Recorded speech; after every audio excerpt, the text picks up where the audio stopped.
আপনার লেকচারে রাজা রামমোহন রায়ের প্রশংসা করলেন। আপনি কি জানেন তিনি পর্দা প্রথার বিরুদ্ধে ছিলেন? তিনি বলেছেন ইসলাম কেন মহিলাদের পর্দার পেছনে রেখে অবমাননা করে? হিন্দু মহিলাদের কি সালোয়ার কামিজে যথেষ্ট ভদ্র দেখায় না? বোন, আপনি খুব সুন্দর প্রশ্ন করেছেন যে আমি আমার লেকচারের মধ্যে রাজা রামমোহন রায়ের অনেক প্রশংসা করেছি। হিন্দুইজমে উনি যেসব সংস্কার করেছিলেন, তবে তিনি হিজাবের বিরুদ্ধেও কথা বলেছিলেন, যেটা ইসলাম ধর্মে আছে। আমি এ ব্যাপারে জানি কিনা, আর ইসলাম কেন মহিলাদের পর্দার আড়ালে রেখে তাদের অসম্মান দেখায়, আর হিন্দু কোনো মহিলা পর্দা না করে সালোয়ার কামিজ পরলে সে কি মার্জিত হবে কিনা। বোন, আপনাকে বুঝতে হবে, যদি আমি কোনো লোকের একটা বিষয়ে প্রশংসা করি, তার মানে এই না যে আমি তার সব কথা মেনে নিলাম। যেমন ধরেন 4 বছর আগে ইন্ডিয়ার স্বরাষ্ট্রমন্ত্রী মিস্টার এল কে আদভানি আইনের ব্যাপারে সুপারিশ করেছিলেন ধর্ষণকারীর হওয়া উচিত মৃত্যুদণ্ড। তখন আমি প্রশংসা করেছি যে উনি ইসলামী মতবাদের সাথে একমত হয়েছেন যে ধর্ষণকারীর মৃত্যুদণ্ড হওয়া উচিত। তবে যখন আমি এল কে আদভানির প্রশংসা করছি, তার মানে এই না যে তার সব কথাই মেনে নিচ্ছি। তবে ওনার এই কথার সাথে আমি একমত যে ধর্ষণকারীর মৃত্যুদণ্ড হওয়া উচিত। ইসলাম একই কথা বলছে। একইভাবে রাজা রামমোহন রায়, আমি তার প্রশংসা করি, তিনি একজন মহাসংস্কারক, তাকে শ্রদ্ধা করি। তবে এটাও জানি তিনি হিজাবের বিরুদ্ধে ছিলেন। ইসলাম ধর্মের যে নিয়মটা আছে, এখন আপনারা দেখবেন যে শালীনতা বা মার্জিত বলতে যেটা বোঝায় সেটা এক এক জায়গায় এক এক রকম হয়ে থাকে। যেমন ধরেন বেশ কিছু দেশ আছে আরবের, যেখানে বলা হয় যদি কেউ মহিলার দিকে তাকায়, কোনো মেয়ের দিকে তাকায়, সেটাকে বলা হয় অভদ্রতা। কোনো মহিলার দিকে তাকালে সেটা হবে অভদ্রতা। ইন্ডিয়াতে কোনো মহিলাকে যদি স্পর্শ না করেন সেটাই ভদ্রতা। সেজন্য যখন পুরুষ মহিলা একে অন্যকে অভিবাদন জানায়, তারা হাত জোড় করে, কেউ কাউকে স্পর্শ করে না। যদি কোনো মহিলাকে স্পর্শ না করেন তাহলে আপনি ভদ্র। বেশ কিছু পশ্চিমা দেশে হ্যান্ডশেক করাটা হচ্ছে ভদ্রতা। একজন পুরুষ কোনো মহিলার সাথে হ্যান্ডশেক করলে সেটা ভদ্রতা। যদি হ্যান্ডশেক না করেন তাহলে ধরে নেওয়া হবে আপনি বন্ধুভাবাপন্ন নন। আরও কিছু পশ্চিমা দেশে মহিলাদের চুমু দেওয়াটা ভদ্রতা, যদি চুমু না দেন সেটা অভদ্রতা। কিছু পশ্চিমা দেশে একজন পুরুষ আর একজন মহিলা যা খুশি করতে পারে, যদি স্বেচ্ছায় করে থাকে তাহলে সেটা হচ্ছে ভদ্রতা। এক এক জায়গায় মানুষের ভদ্রতার লেভেলটা এক এক রকম হয়ে থাকে। যেমন ধরেন আমেরিকায় কোনো মহিলা যদি পরে মিনিস্কার্ট অথবা শর্টস, সেটাকে বলা হবে ভদ্রতা। কিন্তু একই মহিলা যদি ইন্ডিয়ায় এসে মিনিস্কার্ট আর শর্টস পরে, আমরা তাকে বলবো অভদ্র। একবার আমেরিকা লেকচার দিচ্ছি, একজন আমেরিকান আমাকে বলল, ভাই জাকির, আপনাদের ইন্ডিয়ার মহিলারা খুবই অভদ্র। অবাক হলাম, আমি একমত হলাম না। সে বলল অবশ্যই, ইন্ডিয়ান মহিলারা যখন শাড়ি পরে তাদের পেট দেখা যায়। আমেরিকানদের দৃষ্টিভঙ্গিতে মহিলাদের পেট দেখানো অভদ্রতা। তাহলে পরিবেশ পরিস্থিতির উপর নির্ভর করে ভদ্রতা লেভেলটা বদলে যায়। আসলে এবার আমরা দেখি সর্বশক্তিমান ঈশ্বর আল্লাহ সুবহানাহু ওয়া তাআলা কি বলেছেন।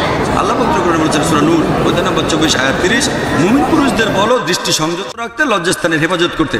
আল্লাহ প্রথমে পুরুষদের শালীনতার কথা বলেছেন, তারপর মহিলাদের। একজন পুরুষ কোনো মহিলার দিকে তাকালে যদি মনে কোনো বাজে চিন্তা আসে, সে দৃষ্টি নিচু করবে। একবার একজন মুসলিম অনেকক্ষণ একটা মেয়ের দিকে তাকিয়েছিল। আমি বললাম, ভাই তুমি কি করছো? কোনো মেয়ের দিকে এভাবে তাকানো হচ্ছে হারাম। সে আমাকে বলল, আমাদের নবীজি বলেছেন প্রথমবার অনুমতি আছে, দ্বিতীয়বার তাকানো যাবে না। আমি অর্ধেক তাকানো এখনো শেষ করতে পারিনি।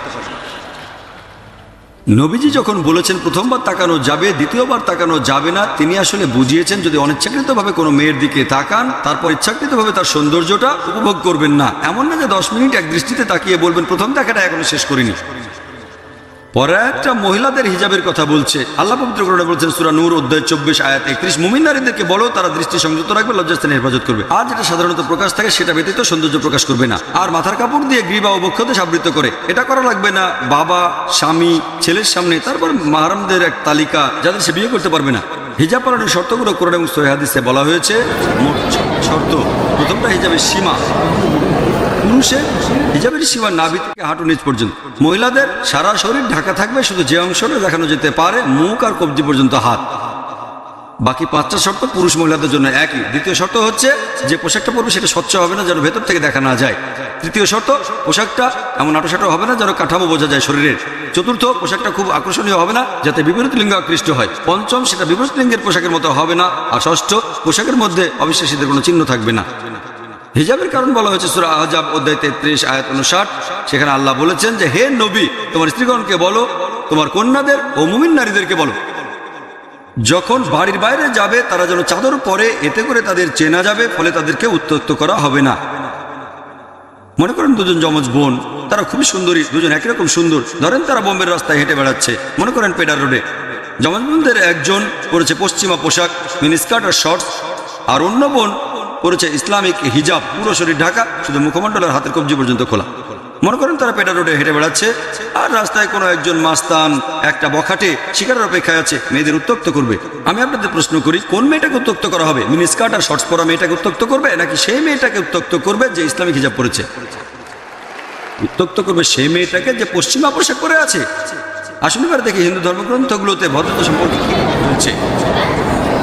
ঋগ্বেদে উল্লেখ করা হয়েছে, গ্রন্থ নম্বর 8 অনুচ্ছেদ 33 পরিচ্ছেদ 19, বলা হয়েছে যে ব্রহ্মা যখন তোমাকে মেয়ে বানিয়েছেন, ব্রহ্মা যখন তোমাকে নারী বানিয়েছেন, তোমরা দৃষ্টি নিচু করবে আর চোখ তুলবে না, দুই পা একসাথে রাখবে, তোমরা সেটা প্রকাশ করবে না যেটা পোশাক আর পর্দা গোপন করে রাখে। তাহলে ঋগ্বেদ বলছে মহিলাদের পর্দা করা উচিত, তারা দৃষ্টি নিচু রাখবে আর চোখ তুলবে না। ঋগ্বেদে আরো উল্লেখ করা হয়েছে, গ্রন্থ নম্বর 10 অনুচ্ছেদ 85 পরিচ্ছেদ 30, সেই লোককে কেউ পছন্দ করে না যে তার স্ত্রীর পোশাক দিয়ে নিজের উরু ঢেকে রাখে। তাহলে ঋগ্বেদ বলছে যে বিপরীত লিঙ্গের মানুষের পোশাক পরা এটা নিষিদ্ধ। এছাড়া উল্লেখ করা হয়েছে মহাবীর চরিত্রে অধ্যায় নম্বর 2 পৃষ্ঠা নম্বর 71, যে রাম বলছেন, যখন পরশুরাম আসলেন, রাম তার স্ত্রী সীতাকে বললেন যে উনি আমাদের গুরুজন, তোমার দৃষ্টি নিচু করো আর পর্দা দিয়ে ঢাকো। রাম তার স্ত্রী সীতাকে বলছেন পর্দা দিয়ে ঢাকো আর দৃষ্টি নিচু করে রাখো। যদি ইতিহাসের বই পড়েন, সে বইগুলোতে প্রাচীন আমলের কথা আছে, গুপ্ত সাম্রাজ্যের আমল আর তার পরবর্তী সময়। সে সময় মুদ্রায় মহিলাদের ছবি পর্দা দিয়ে ঢাকা। ইন্ডিয়ান মহিলা ঘোমটা দিয়ে আছে কাঁধ পর্যন্ত, অনেকের হাত পর্যন্ত ঢাকা। অনেক ইন্ডিয়ান মহিলা যদি কখনো গ্রামে যান, মহিলারা পর্দা মানে তারা মাথা ঢেকে রাখে, অনেক মহিলা মুখও ঢেকে রাখে। তাহলে যদি ভালো করে দেখেন, এমনকি হিন্দু ধর্মগ্রন্থ বলছে মহিলাদের পর্দা মানা উচিত, মহিলার দৃষ্টি নিচু করবে। এমনও হতে পারে যে রাজা রামমোহন রায় এই অনুচ্ছেদগুলো পড়েননি। আল্লাহ চাইলে যদি রাজা রামমোহন রায় এই অনুচ্ছেদগুলো পড়তেন, তিনিও বলতেন যে মহিলাদের পর্দা মানা উচিত। 4 বছর আগে আমি স্বরাষ্ট্রমন্ত্রী এল কে আদভানির প্রশংসা করেছিলাম। তিনি বলেছিলেন ধর্ষণকারীর মৃত্যুদণ্ড হওয়া উচিত। হয়তো পরবর্তী স্বরাষ্ট্রমন্ত্রী তিনি বলবেন যে ইন্ডিয়ার মহিলাদের পর্দা মেনে চলা উচিত। আসসালামু আলাইকুম, আমার নাম আফরোজ ওয়াসায়া, আমি একটা প্রাইভেট লিমিটেড কোম্পানির ম্যানেজার। আমি একটা প্রশ্ন করতে চাই। সব ধর্মই মানে যে সর্বশক্তিমান ঈশ্বর সব কিছুই করতে পারেন, তাহলে তিনি মানুষ হতে পারবেন না কেন? ভাই প্রশ্ন করলেন যে সব ধর্মই বিশ্বাস করে ঈশ্বর সবকিছু করতে পারেন, তাহলে তিনি কেন মানুষ হতে পারবেন না?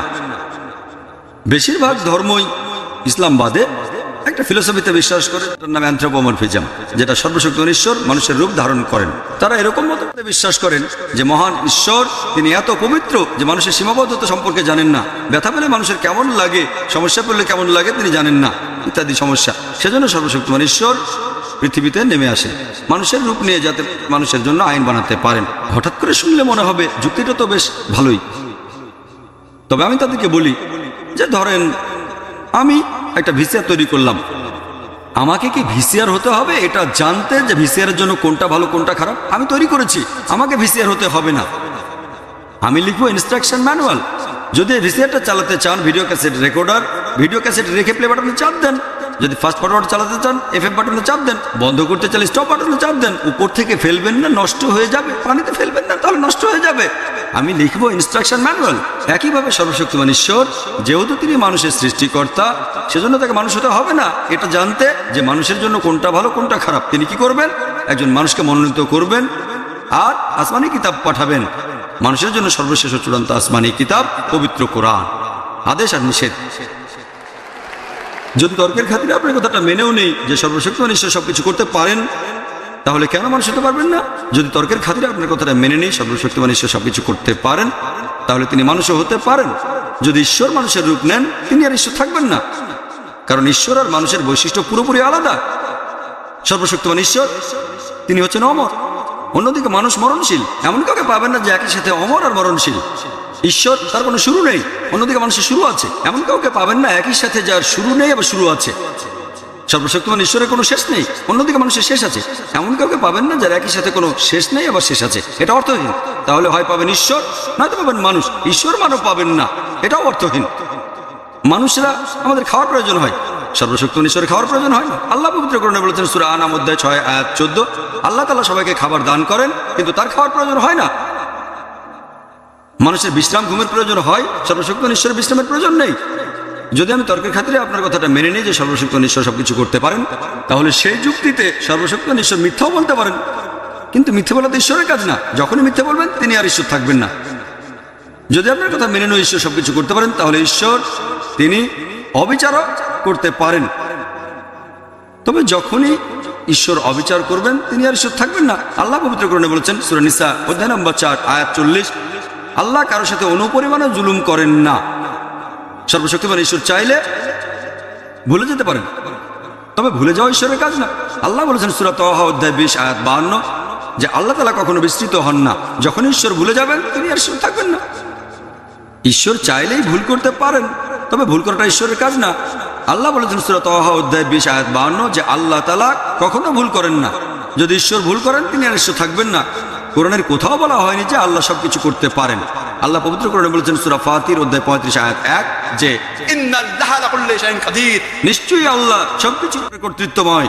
এই কথাটা অনেক জায়গায় আছে। সূরা বাকারা অধ্যায় 2 আয়াত 106, সূরা বাকারা অধ্যায় 2 আয়াত 109, সূরা বাকারা অধ্যায় 2 আয়াত 284, সূরা আলে ইমরান অধ্যায় 3 আয়াত 29, সূরা নাহল অধ্যায় 16 আয়াত 77, সূরা ফাতির অধ্যায় 35 আয়াত 1 আল্লাহ বলেছেন ইন্নাল্লাহা আলা কুল্লি শাইইন কাদির, নিশ্চয়ই আল্লাহ সবকিছুর উপর কর্তৃত্বময়।